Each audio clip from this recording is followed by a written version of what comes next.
Welcome to another episode of Our Interesting Times. My pleasure to have Dr. E. Michael Jones back on the show. He's here to discuss his article in the October edition of Culture Wars magazine, The Rise and Fall of the New Atheism. Dr. Jones is a historian, prolific writer, and editor of Culture Wars magazine. Among his many books are The Jewish Revolutionary Spirit, Its Impact on World History, The Slaughter of Cities, Barren Metal, A History of Capitalism as a Conflict Between Labor and Usury, and the most recent, The Broken Pump in Tanzania, Julius Nyerere, and the Collapse of Development Economics. His books and a subscription to Culture Wars can be purchased at culturewars.com. Dr. Jones, how are you doing this evening? Good, Jim. Good to hear from you. Well, nice to hear from you, too. Thanks for coming back on the show. And, well, you wrote this fairly long piece for Culture Wars, your magazine, The Rise and Fall of the New Atheism. And from what I understand, it's part of a book you're working on, too?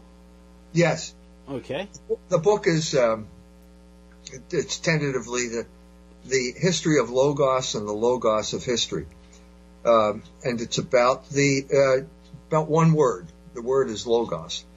There's the old joke about the Greek professor who dedicated his entire life to studying two words, men and de, which in Greek means on the one hand and on the other. And he was dying, and the students gathered around him, and they asked him if he had any regrets. And he said, yes, if I had it to do all over again, I'd concentrate on death. So I'm sort of following in that tradition. But obviously, Logos is an important word. And it's an important word. I have to use it because we have no equivalent in English. Mm-hmm. And the best proof of that is the beginning of the Gospel of St. John, which we've all read since we were children. And the first sentence is, in the beginning was the Word. I have no idea what that means or what it meant. I spent, years, not as if I sat up late at night losing sleep pondering it, but every time I read it, I couldn't tell what was going on until I studied Greek. And then I realized that there were 5 pages in Liddell Scott's ancient Greek lexicon just for one word, because it was such an important word to that culture. In many ways, this word is in many ways the basis of Greek culture, and the reason why we still think that Greek is an important language, and why the Greeks are the foundation of let's put it this way, one of the pillars of the civilization we live in. Mm-hmm. Now, just as to take a step back from this point, as you know, I've been traveling around a lot, and mm-hmm. Two of the places I've been are India and Iran. And part of what I'm realizing is that pretty much, if you take those 3 places, that covers a large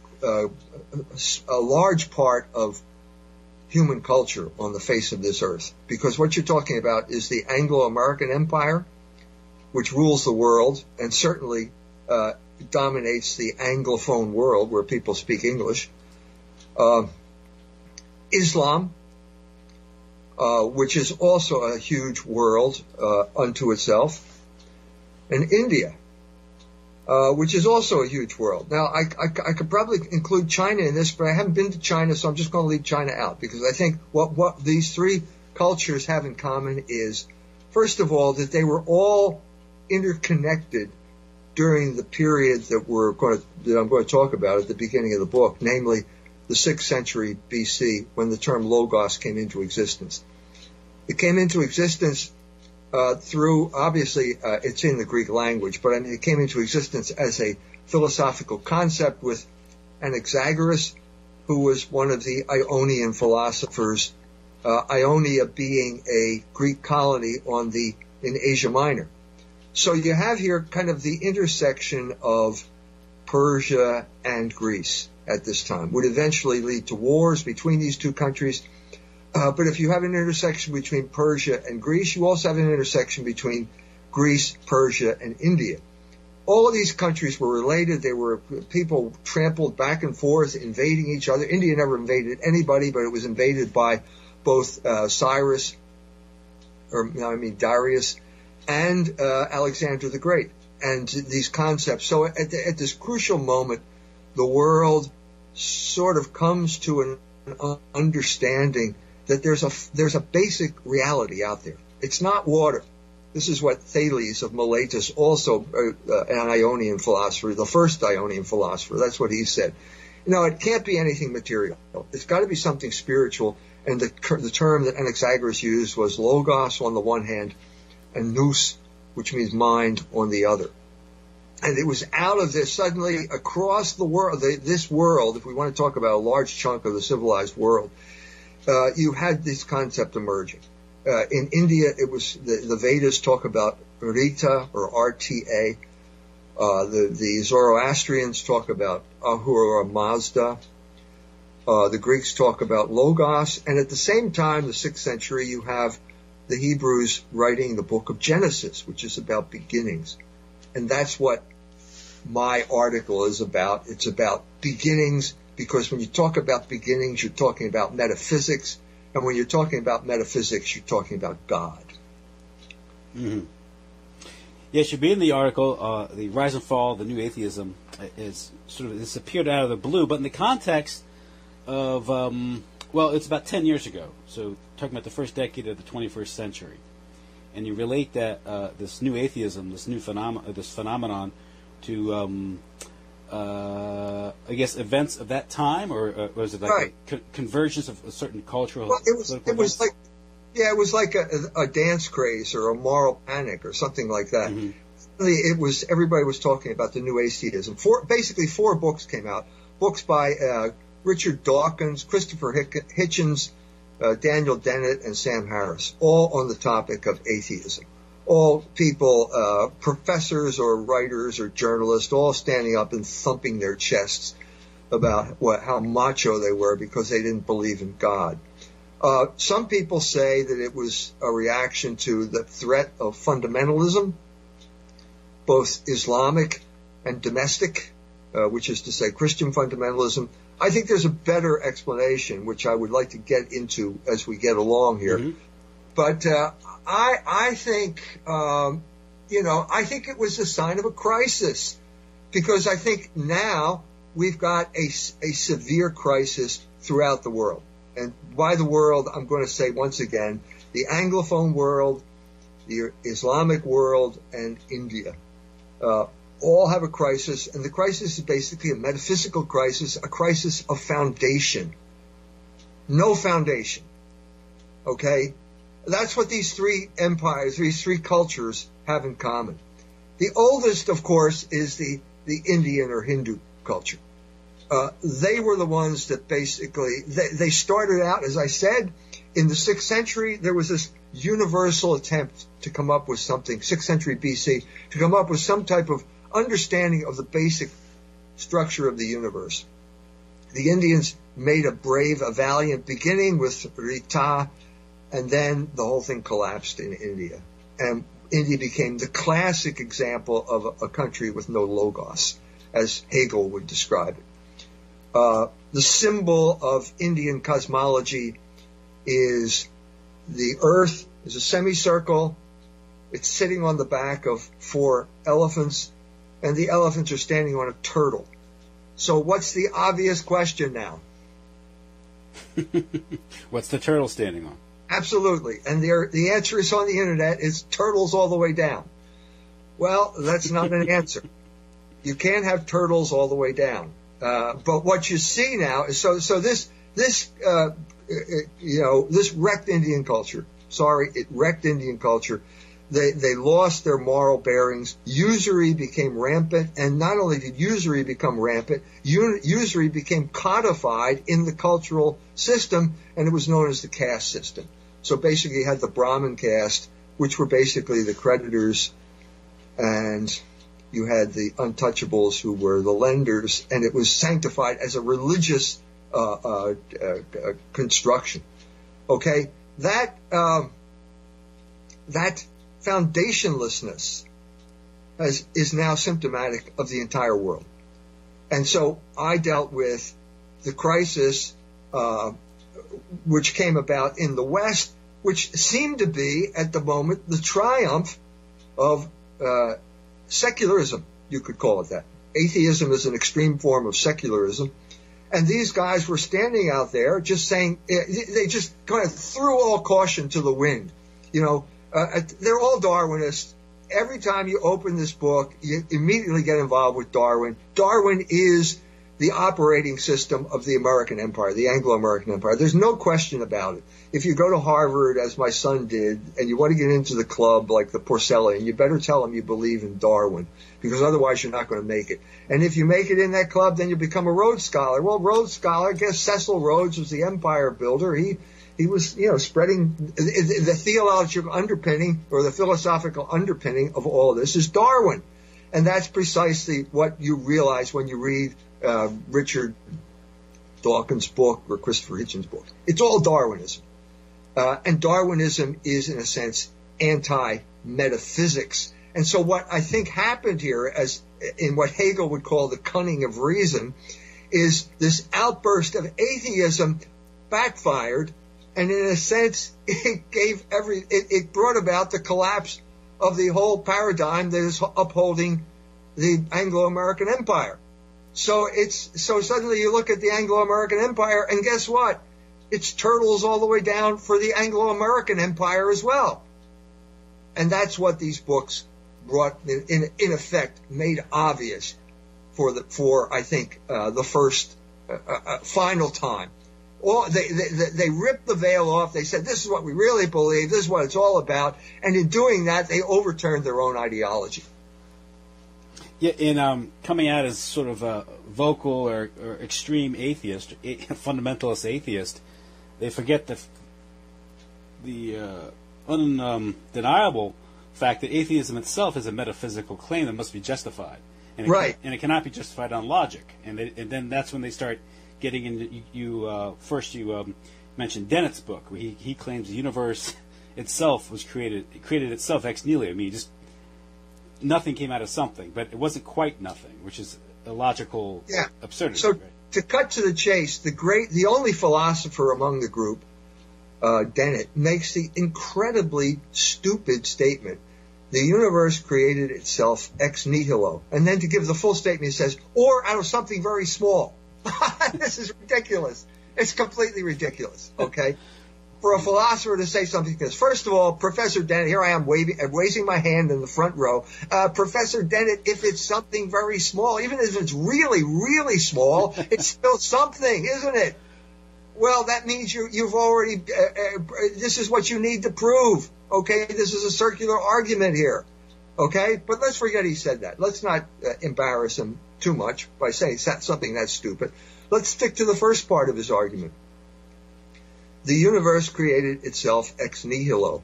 That means the universe had to exist before it existed. Well, can you explain that to me, Professor Dennett? Can you explain how that's possible? No, you can't, because it's impossible. You just made a colossal philosophical error, okay?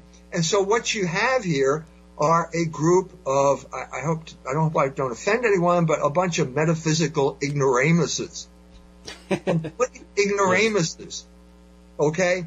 So as I think I mentioned this before, but I mean, if I get calls from Press TV, usually it's like 5 minutes. Okay, 5 minutes, we're going to talk about Yemen. Okay. Okay, I'm going on about Yemen. So let's say Professor Jones comes on and says, now Yemen is, the problem with Yemen is that it's surrounded by Brazil and Argentina. Well, wait a minute, they'd laugh me out of the place, right? Well, this is the equivalent of what these people are saying. Dennett thinks that Yemen's in South America. He doesn't even know what he's talking about. You can't do metaphysics with biology. You can't do it. It's impossible. Yet that's exactly what all these people tried to do. They tried to turn biology into metaphysics. It can't work. Now, there's a tradition, and what I'm referring to here is the English ideology. The English are notorious for this type of crap. And the most notorious example of this was Sir Isaac Newton, who was a little bit smarter than these guys because he tried to use physics, turn physics into metaphysics. That's not going to work either, okay? But at least it's more sophisticated than what these guys do. Biology is not going to work. You can't You can't create a metaphysical argument out of biology, and that's precisely what they try to do.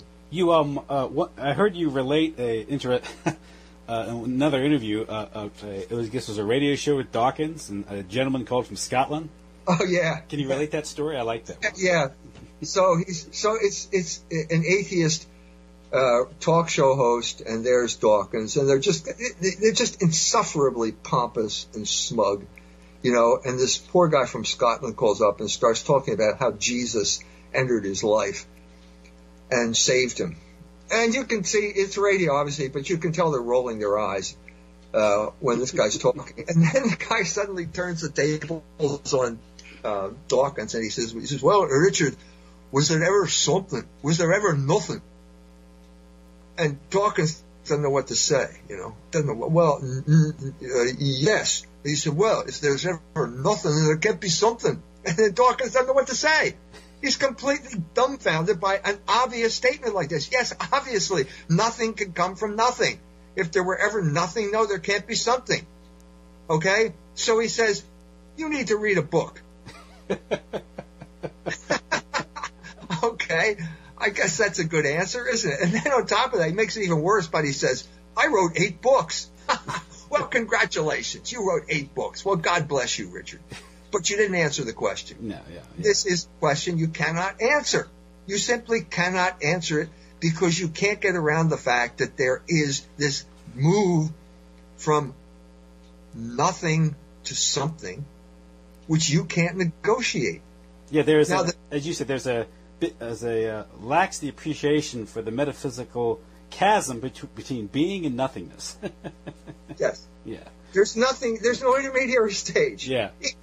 I'm sorry, Professor Dennett, even if it's really, really small, it's still something.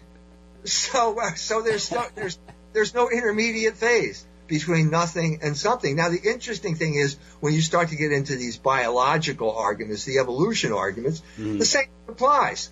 Okay? Now, either an organ can see or it cannot see. If it cannot see, if it can see, if it's an eye, if it can't, it's not an eye. There's no intermediary stage here. And this is precisely what they both try to fudge here. Because the essence of Darwinism, and this is the fundamental pillar of their atheism, okay? The essence of Darwinism is, we got a lot of time now. Before, everybody thought the world was 6,000 years old. Well, now it's a lot older than that. It's millions of years old. And we can have little steps over 1 million years. I mean, anything can happen, right? With little steps over 1 million years. Well, no, I'm sorry, you can't. Because you can't get from blindness to sight, even if you got 1 million steps. This is precisely their ignorance of the metaphysical argument, okay? Because it's very similar to the proof for the existence of God. Okay? Now, I was in India, and I was at this high school in Delhi. And it was a group of 16-year-olds, and I gave a little talk, and then the teacher says, any questions? And the kid raises his hand, and he says, can you prove the existence of God? Now, I think this is an important statement, an important event, because I think this is precisely what India craves at this point. What has been missing in India is this type of logos. Because India has religion. I went to the temple of Ganesh in Mumbai, and saw the little statue of Ganesh, the gold statue. I saw there's a silver rat. The Hindus put a wreath around the rat's neck, and they whisper in the rat's ear, and he scurries off and carries the prayers to Krishna or somebody. Okay, you can worship monkeys. There's a monkey god, Hanuman. You can worship cobras. There's probably nothing in India you can't worship. You probably find a temple for everything, including the guy who murdered Mahatma Gandhi. There's somebody worships him too. There's actually a temple dedicated to him. Now, if you can find the logos in this, let me know. I don't see it. I just don't see any logos in worshiping monkeys. But if you don't like that, well, that's okay, because then you can leave the temple of Ganesh and you can go to the Nehru Science Center, which is real. Okay, that's religion, but this is real. And so you're waiting to get in. It's like classic 1950s Tomorrowland. And there's a big mural there. And it's the beginning of the mural. It's like the whole history of the universe right there on the mural. The beginning of the mural is atoms formed. Now, I'm sorry, fellas. This makes the worship of Hanuman the monkey god look rational by comparison. This is completely preposterous. What do you mean atoms formed? As I said before, in another instance, you mean shit happens? Is this your explanation of the universe? Is this like turtles all the way down? This is like the scientific version of turtle. So yeah. This is the world that Samuel lives in. Okay? And that's why he asked me the question. And I said, yes, I can prove the existence of God. You got the right guy here. I said, nothing comes from nothing. There is something. Therefore, there was never nothing. This something cannot bring itself into existence, because to do that, it would have to exist before it existed. That's impossible. So therefore, something else had to bring that into existence, and that something is what all men call God. Okay? That's the short version, because, he's 16 years old, and I'm up there, and, anyway, he liked it. I don't know what he's thinking, whether he's still thinking about it now, but I think it was a successful communication. Now, what I didn't say is that there's like the long version of this thing, which is you could say that, maybe it was created by a demiurge. Maybe it wasn't God, maybe it was a demiurge, like half God or something like that. Well, the same thing still applies. Mm-hmm. In other words, did something create the demiurge? If something created the demiurge, then he's not God, then we're back at square one. If the demiurge is God, well, then that's the end of the story, and then that's what I just said. So let's put it this way. Let's translate this into Darwinian language. Suppose you had a whole real long line of demiurges. This is what Darwinism is. We got a lot of demiurges. And if you have a lot of them over a long period of time, then you don't need a God at the end of it. Well, sorry, that's not true. That doesn't work. And so I cited at this example in the article Ed Fazer's argument about the caboose. Okay? The caboose is moving. Why is the caboose moving? Well, because it's attached to a boxcar. Okay, well, why is the boxcar moving? Well, the boxcar is attached to another boxcar. Well, so you could go down the line and say, well, how about if we have, this is Richard Dawkins' argument, well, we have a lot of boxcars. If we have a really long line of boxcars, we'll move the caboose. Well, no, sorry, Richard, that doesn't work. That doesn't work. That's the kind of typical Darwin stupidity. Okay? The only reason that those boxcars are moving is because there's a locomotive on the front of the train. And no matter how many boxcars you have, it can't make up for a locomotive. The locomotive has power of motion. The boxcars do not. So this is the argument from motion. There has to be an unmoved mover or an uncaused cause. That's the classical definition of the term we use. I use the term of the bridge, which is from the opposite point of view. You want to build a bridge, you have to get in the middle of the river, you sink a wooden form, and then you pump the water out of the form, and then you reach the bottom. That's mud usually. And then you can't start building on mud either because mud moves. So you have to keep going down and down and down until you find something that does not move. We call it bedrock generally, okay? And then once you find bedrock, once you find something that does not move, then you can start building the bridge, because otherwise the bridge will collapse. Now what Dawkins and his friends are saying is, well, no, we don't need to go to bedrock. We have a lot of bricks. We have a lot of cement. As a matter of fact, we have an infinite number of bricks and cement. Well, I don't care if you have an infinite number of bricks and cement. If you keep pouring them into that hole and you don't find bedrock, it's not going to matter. And that is the whole point of that I didn't go into about the proofs for the existence of God. But the whole that proposition stands. And I'm saying that the whole world right now is in crisis because the whole world lacks this metaphysical foundation. That's the crisis we're in right now. You speak of Darwinism or evolution sort of being the guiding philosophy of the Anglo-American Empire, the Anglosphere, and you Yes, trace its roots at least as far as back as Newton, the Newtonian vision of the world, and his banishment of theology or a meaning to the universe. Can you explain that? Yes. Now, this is something I've already written about. It's in Barren Metal, and I do it from an economic point of view. But basically, Newton was an alchemist. He was the last alchemist. The crisis in English culture came about with the Reformation. Once the Reformation was a looting operation. I'm going to get in trouble, I know when I say this, but there is no theological justification for the Reformation. Mm-hmm. Certainly in England. There was no one, I mean, you had Luther.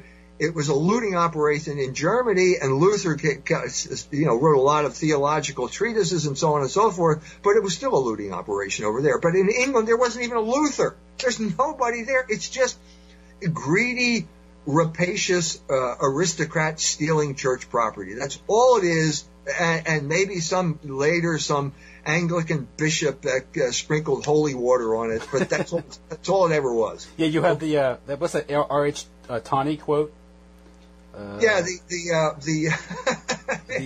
He's a great writer. He's wrong most of the time, but he's a great writer. Yeah, he says the upstart aristocracy of the future had their teeth in the carcass, and having tasted blood, they were not going to be whipped off by a sermon. Yeah, it's such a great image, isn't it? I wrote that quote down. I wrote that quote down because I knew I was going to be able to use it tonight. So, So that's the whole story in a nutshell. Yeah. The aristocracy had its teeth in the carcass, and they weren't going to be whipped off by a sermon. Mm-hmm. And so the regime lost all legitimacy whatsoever. And they had their philosophical guy was John Dee, and John Dee believed in magic. And so magic was basically the operating system of Elizabethan England. And Shakespeare, it's in Shakespeare, it's in the plays at the time. Marlowe wrote Dr. Faustus. Dr. Faustus is John Dee. Prospero is John Dee. The difference between Dr. Faustus and Prospero is Prospero says, okay, I'm getting out of the magic business, and closes his books. It's like, you don't get out of the CIA or the mafia. No. Okay, and so the best realistic version is Marlowe at the end of, Faustus at the end of Marlowe's play being dragged into hell shouting, oh Christ, and the demons drag him down to hell. Okay, that's a more realistic version. But so this was the crisis of Elizabethan England. This didn't give him legitimacy. It was a nice fantasy, but there's no legitimacy here. And then the whole regime collapses when Mersenne just demolishes Flood in an argument, exchange of letters, and Descartes becomes the philosopher of the new world, of the new age, of the modern era. And the English are sort of behind the times until Isaac Newton arrives. Now, Isaac Newton was an alchemist just like John Dee, no difference. He and the other paradigm of the English Enlightenment, John Locke, engaged in alchemical experiments in his apartment in Cambridge, trying to turn lead into gold or something like that. So much for your rationalism, folks. But Newton basically smuggled in he used, again, the same as, it's like classic English ideology. He used physics and the inverse square law and this type of stuff, which is true, to smuggle in a pagan cosmology. Mm-hmm. The pagan cosmology is basically from Empedocles, and it's love and strife. The universe is made up of love and strife, except that he called it gravity and inertia. The gravity and inertia are love and strife. And this creates perfect circular motion, which means you don't mess with the universe. Now, this comes out most clearly when you apply this to economics, which is what Adam Smith did. He called it self-interest and competition.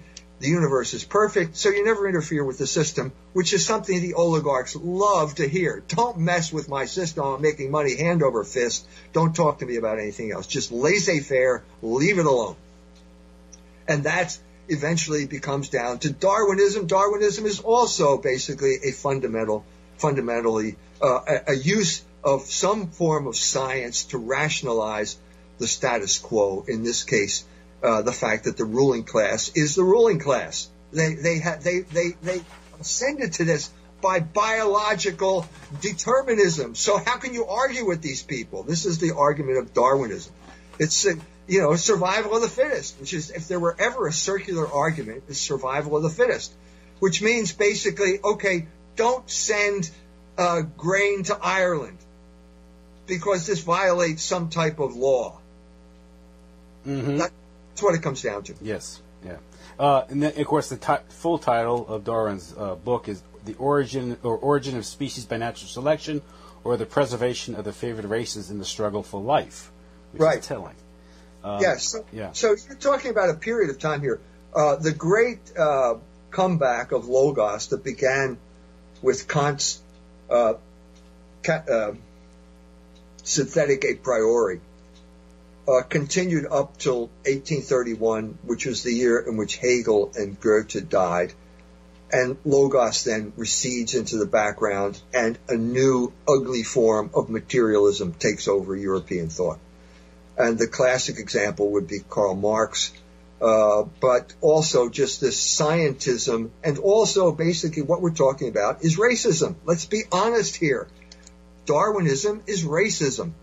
And we had a period at the end of the 19th century, large amounts of anthropological research, archaeological research of really first-rate significance. Schliemann excavating Troy, what he thought was Troy, discovering all of this Mycenaean civilization, and so on and so forth. Something happening across the world. Wilhelm Schmidt, the Catholic divine word priest, doing the grammars of Asia and beginning serious anthropological research in these cultures that were still primitive, while the primitive cultures still existed. Now they all have cell phones, but back then it was something worth listening to. And unfortunately, it all got sidetracked by this materialism. Wilhelm Schmidt wrote a book, huge book. It just warms my heart to see someone writing a book that's about 6 times bigger than the books I read. It was called The Ursprung der Gottesidee, the source of the idea of God. And it's about all of these research he was doing, anthropological research, firsthand in various cultures. And what he discovered was that basically the more primitive the culture, the more monotheistic it was. Polytheism is a later form of decadence, and India is probably the classic example of that kind of decadence. But what he said that invariably anthropological research was wrecked by Darwinism, because Darwinism is the exact opposite paradigm. In other words, there's always progress with Darwinism, and the evidence that Schmidt found throughout the world is that decadence is the rule. It's not progress, it's decadence. The more primitive people all had a belief in monotheism and a heavily moral understanding of the universe, and it all got displaced by decadence. And in other words, the theological term for decadence is polytheism. And it's interesting that the English world would pick up Darwin and this idea of constant flux and progress, because that also is very similar to the ideas behind Freemasonry. Well, Freemasonry was basically the Whig Party took over the Masonic lodges in 1721, weaponized them. And how they weaponized them was basically Desaguliers, this Huguenot, was basically Newton's assistant. Newton was the godfather. I mean, he didn't believe in anything. I don't know why he made him godfather. But anyway, he was Desaguliers' child's godfather. And Desaguliers was the man who brought Newtonian physics into the Masonic Lodge. And then the Masonic lodges got spread on the continent, and they became the agents of subversion that eventually led to the French Revolution and the fall of the House of Bourbon. So it was always a weaponized ideology from the beginning. And I'm saying that's what it is today. I'm saying, and that's why I think we have a crisis now, because it doesn't work. I'm sorry. They'll still teach it in schools. You can't.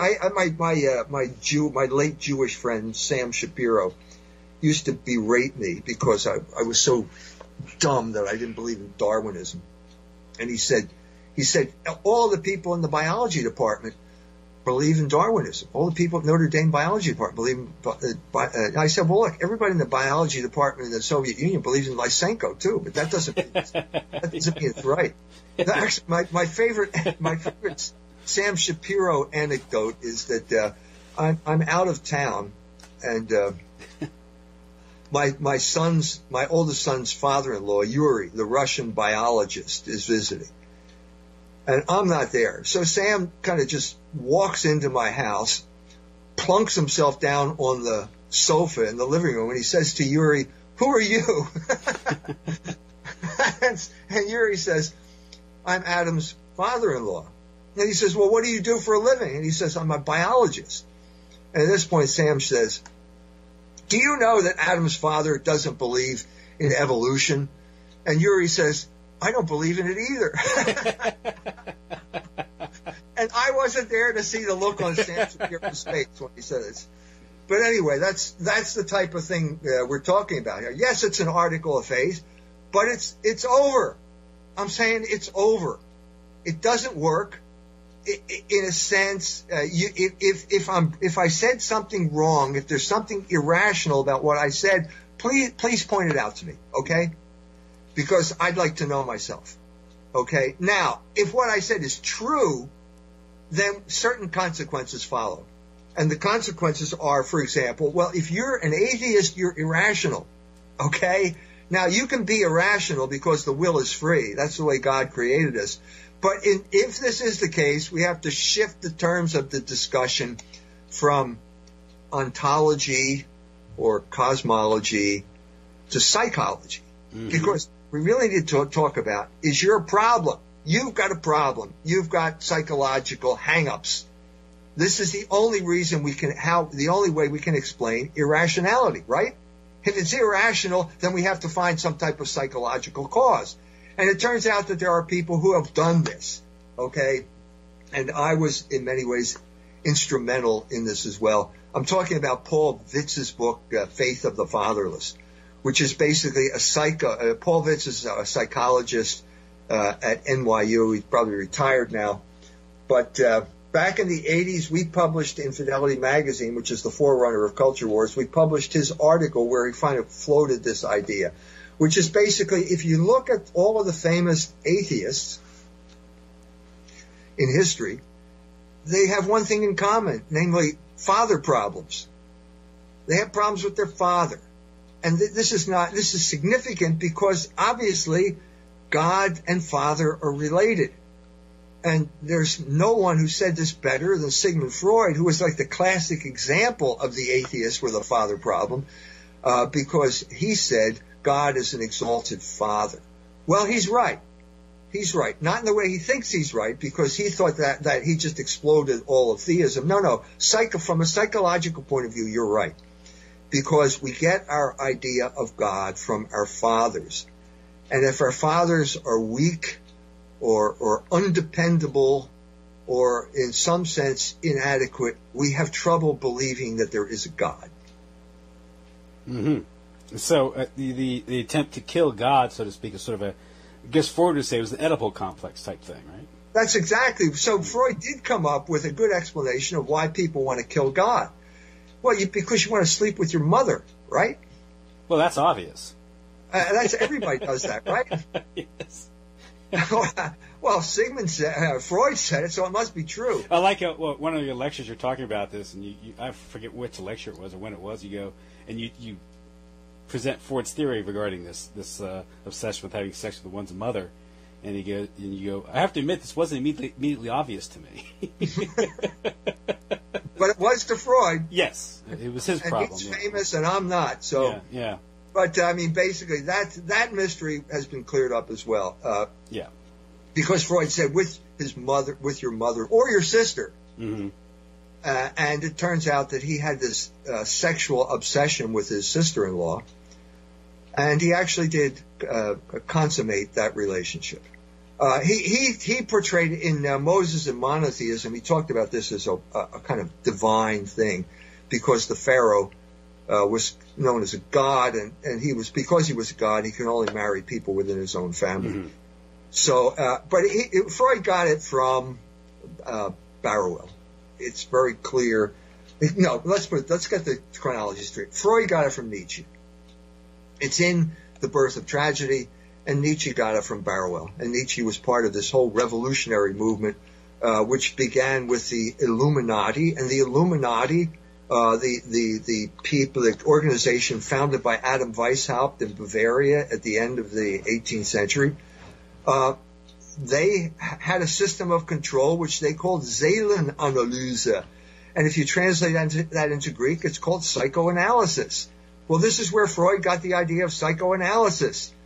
Okay, it was from the Illuminati, and it was the Illuminati program was basically the whole Jesuit idea of examination of conscience turned upside down.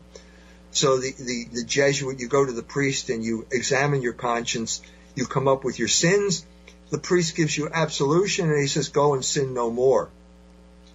The psychiatrist, on the other hand, because he's part of the Illuminati, uses this as a form of control.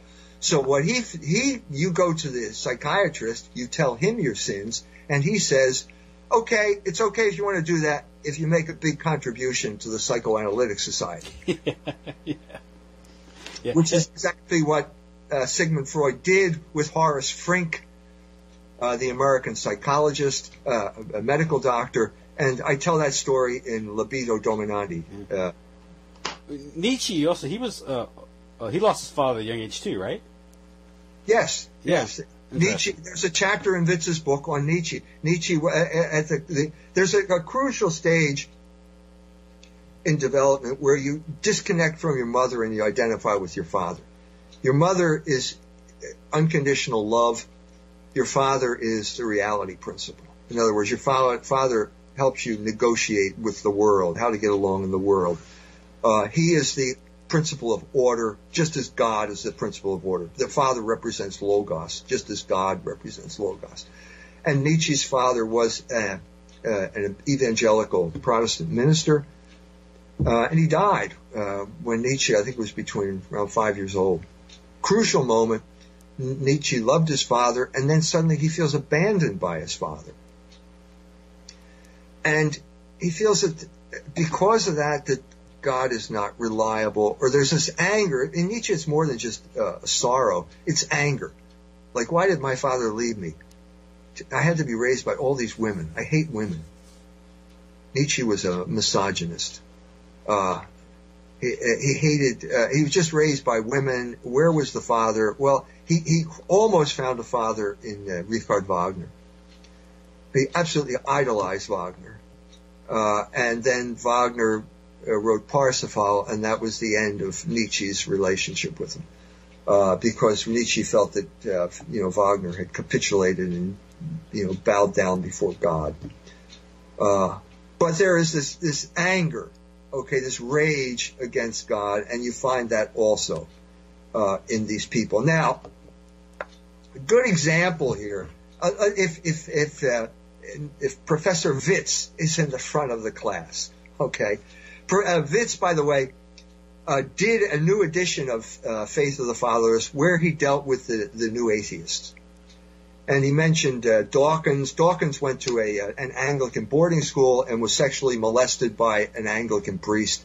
And so therefore you can see the anger that he would feel by transposing this to religion.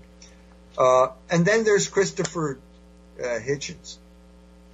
Now this is an interesting case because Christopher Hitchens has a brother, Peter Hitchens. Mm-hmm. And Peter Hitchens is a conservative. And they both had the same father. Now, Peter Hitchens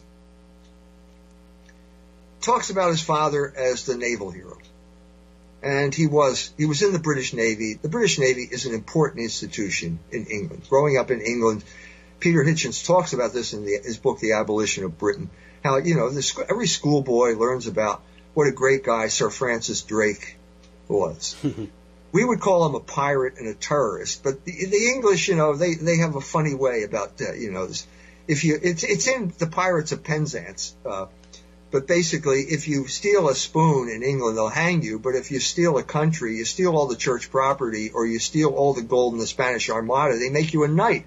Okay? Yeah. So the message is, be big, be bold, and steal a lot, and you'll become a knight in England. So his father's part of that operation, descendant of Sir Francis Drake, and they sink the German Navy in one huge battle. And that's the father that Peter Hitchens sees. Well, after the war, the British couldn't afford their Navy anymore, so Hitchens' pair got downsized. And this is, in a sense, the father that Christopher sees. So it's one and the same guy, but at two different phases in his life. And one guy, he's the courageous, warrior. The other guy's kind of like an accountant, who's trying to skimp by because he got kicked out of the Navy. Now, what's the difference here? And I think this is what I would raise as my counterexample to Witz. It's necessary, but it's not sufficient, this fatherless thing. The crucial thing, I think, is moral behavior. Okay? And this is where you see, Peter Hitchens is open about his early life. He's no saint, but he's a repentant. So this is the sexual revolution period, right? This is the sexual revolution period. So basically, Christopher got swept away. They both got swept away by a sexual revolution, but Peter repented and Christopher did not. And Christopher went on to dump his wife and ran off with some Jewish chick who made his career for him. And eventually became a Jew. He discovered, this is really funny, he discovered that his mother troubled situation, that the mother commits suicide after she runs off with a lover, but there's Jewish blood. And then he says, this is why I've always been a revolutionary. I have Jewish blood in my veins. Sounds like Hitler. This was really fun. There was somebody who thought that way. It was Hitler. This is basically the Hitler view of race. And this is what Hitchens now believes. It's ridiculous. But anyway, this I think is the crucial issue. Because what you see here is once you are committed, you've got this weakness. It's very similar to homosexuality. Homosexuality is also father deprivation. Okay, that's the only real plausible explanation of homosexuality. There is no gay gene out there. Sorry, but what these people have in common is they're not affirmed by their fathers. In some sense, they feel some type of lack, and the crucial thing that happens with a homosexual, they have this tendency. It's not either moral or immoral, simply a flaw that you have. It's like you grew up with missing an arm or something like that. It's a psychological flaw, but it can get sexualized. And this is where the predatory older homosexual comes in. They have, I don't know whether this is part of gaydar or not, but they sense that these young guys, this guy in Penn State, I forget the guy's name now, the coach at Penn State who went to jail and nearly destroyed Penn State. Joe Paterno's assistant. Oh, yeah, he ran the Second Mile Club. Yeah, he said the name, I'd get it, but I know his son is in trouble. Yeah, but anyway, yeah, I know. This guy knew this. He was a predator. And not only that, Sandusky, that's right. And he used the psychology department at Penn State to find out vulnerable young guys. This shows you how vicious this guy was. But that's what happens here is this can get sexualized. These vulnerable kids can get sexualized, and then they get habituated to a very bad habit. And at this point, you can see the rage starting to grow.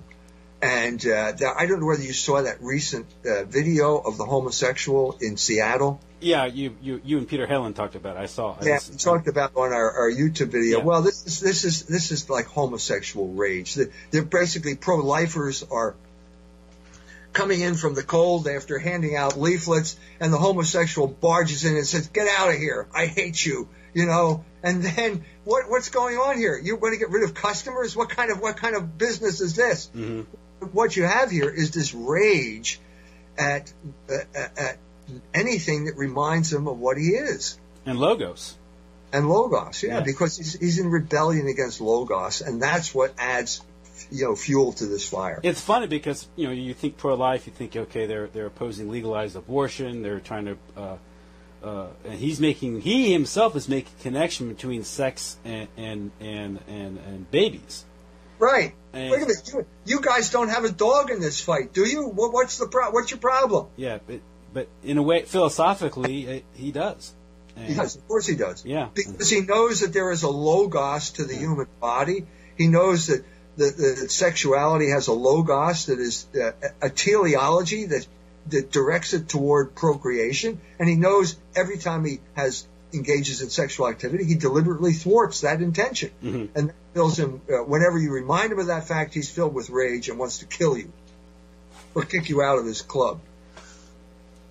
Well, this gets us to the big question. Why evolution? Why this obsession to deny the existence of God? I mean, we dealt with it personally. I mean, there's Peter Hitchens. I like how you put it. It's almost like Peter Hitchens writes off his misbehavior as, well, I'm genetically programmed to be a jerk. Nothing. That's Christopher Hitchens. Yeah, I'm sorry, not Peter. Christopher Hitchens. Not Peter, Christopher. Yeah, Christopher, I'm genetically programmed to be a jerk, more or less, because this is just the way I am. Nature designed us to be this way. This kind of writing off moral failure, blaming it on God, but not God, so to speak, but natural selection, which is their God. But so with these supposed Gang of Four, and Mr. Vitz has this father problem hypothesis, which I think has a lot of validity. And of course, in a society where you have high rates of family breakup, dysfunctional families, single family household, single parent households dominated by women with no fathers, you're going to get more of these people having these problems. I think that's the explanation. Yeah. That's what I said at the beginning of the program. Why suddenly did we have the new atheism? Well, it's a logical sequel to the sexual revolution, mm-hmm. which is basically in a nutshell, it's fathers shirking responsibility for their offspring. That's basically what the sexual revolution is all about. The Playboy philosophy, you name it, that's what it comes down to, the basic thing. And so you had children raised in a fatherless environment, and so therefore they can't conceive of God because the only image they have of God is their father, and that's not adequate. That's inadequate. It's too weak. If God is weak, then he's not God. And that explains the new atheism. I think that's the best explanation of it. And of course, with the British Empire itself, or the Anglophile world, you alluded to it earlier, is this necessity to expel God, to expel purpose from the universe. That's what Newton did with his physics, but then it was applied philosophically, economically by Adam Smith in the 20th century. It's sort of this justification to be completely liberated from morality in your conduct, both personal and public, right? That's right. And the oligarchs, that's what the oligarchs wanted. They wanted to be liberated from morality because morality is a check on their power. So be careful what you pray for. You were liberated from morality, and then everybody got liberated from morality, and now you've got England as it is today, which is a mess. Mm-hmm. Probably going to be taken over by Muslims because you wrecked it. Okay, you being the oligarch ruling class, the Rhodes Scholar boys, the Darwinians. You wrecked it because you drove out moral causality, and once you do that, everything collapses, and that's what we're seeing right now. So how do we bring order back? How do we reintroduce order into the universe then? How do we turn this around? We don't reintroduce anything. The order is always there. Yeah. What we do is we expose the failure of their ideology. Mm-hmm. Now here we get into something that is extremely mysterious from my point of view, because it is the fact that if one man has the idea, it seems to spread all over the place. And they can have all of the universities under their control and all of the TV stations, and yet the idea spreads, and ultimately it's not going to work. It's similar to what I said about the bricks. You can have an infinite number of bricks, but if they're all false, it's not going to hold up anything. And I think that's what we're seeing now. We're seeing the collapse across the board of the conventional narrative. And Trump's election was an example of that. Trump is a disaster. His attack on the nuclear agreement with Iran is only the latest instance of his folly, but it was a protest against the oligarchs' rule, and it was an expression that the conventional narrative does not hold anymore. I'm going to say the same thing about Harvey Weinstein. Okay, the Hollywood conventional narrative is imploding as we speak as well. And I think that basically Harvey Weinstein was offered up as a scapegoat by Steven Spielberg. And Steven Spielberg's ancestors are the ones who said, it is better for one man to die than for the people to perish. So I think it's better for Harvey Weinstein to get knocked off for sexual harassment than for all of Hollywood to go crashing down around him. I think that's what we're seeing now. But that's another story. That's a whole other. Yeah. That's interesting. He's the fall guy when we all know that type of behavior and much worse behavior pervades Hollywood. Pedophilia. Really? Like, are you kidding me? I'm shocked. The casting couch didn't begin with Harvey Weinstein. I'm shocked. There's gambling going on here? I'm shocked. Yeah. Okay, we got cut off there, but that was Dr. E. Michael Jones. He is the editor of Culture Wars magazine. The article we discussed was The Rise and Fall of the New Atheism. That article can be read by purchasing the October edition of Culture Wars magazine. Of course, you can also purchase Dr. Jones's books at Culture Wars or at Amazon, and also get a subscription to Culture Wars magazine at culturewars.com.